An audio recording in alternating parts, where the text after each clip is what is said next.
సీతారాం జయ సీతారాం.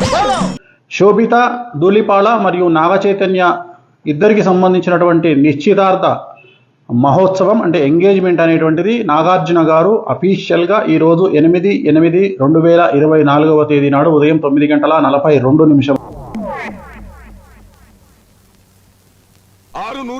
జరిగింది అని ప్రకటన చేసినారు.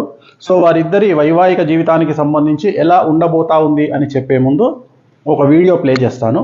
ఆ వీడియో చూడండి. చింత చెట్టు కాడ ఉన్న చింతామణి నీకు చింతకాయ తెచ్చినాని చింతామణి. వీడియో చూసినారు కదా. సో ఇప్పుడు మనము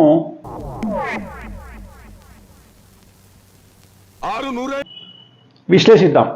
ఇవాళ ఫస్ట్ ముహూర్తం తీసుకుందాం, జాతకాలు పక్కన పెడదాం. నాగచైతన్య, సమంత, శోభితా ధూళిపాల జాతకాన్ని పక్కన పెట్టి ఇవాళ మాత్రమే జరిగినటువంటి ముహూర్తాన్ని విశ్లేషిద్దాం. ఇది బేసిక్ గల్లీలో ఉండే జ్యోతిష్యుడైనా చెప్పగలుగుతాడు. సో దీనికి వేణుస్వామి లాంటి జ్యోతిష్కుడు అవసరం లేదు. ఎవరైనా బేసిక్ హిందూ మతం తెలిసి శాస్త్రం తెలిసిన వాళ్ళు చెప్తారు. రాహు ఉన్నాడు ఇక్కడ 7వ స్థానంలో రాహు ఉన్నాడు. కళత్ర స్థానము అంటారు దీన్ని. కళత్ర స్థానము అంటే అవును, అమ్మాయి పేరేమిటి?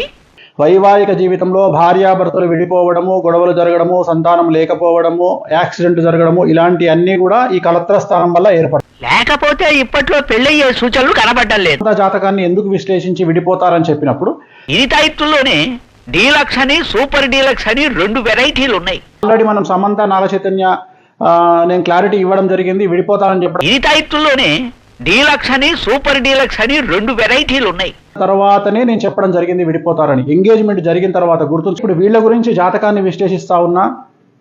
దయచేసి ఎవరు కూడా నెగిటివ్గా అర్థం చేసుకోవద్దు. అందరూ కలిసి ఉండాలనేది నా కోరిక. కానీ కొన్ని సార్లు మనం మంచి కోసం చెప్పడానికి ప్రయత్నం చేస్తాం.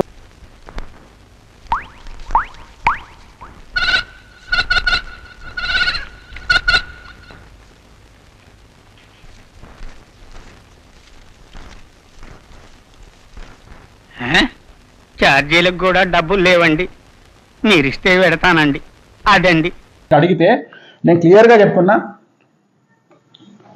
చైతన్య, సమంత 100కి కనీసం ఒక 50 మార్కులు ఇవ్వచ్చు. పంతులు ఎంతమందికి పిచ్చెక్కించి న్యూసెన్స్ చేసినందుకు ఓం నమ శివాయ.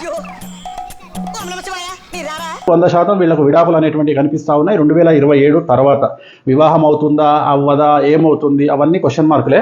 బట్ ఫైనల్గా చెప్పదలుచుకుంది మాత్రం ఖచ్చితంగా ఎడబాటు అనేది ఉంటుంది ఇద్దరి మధ్యలో.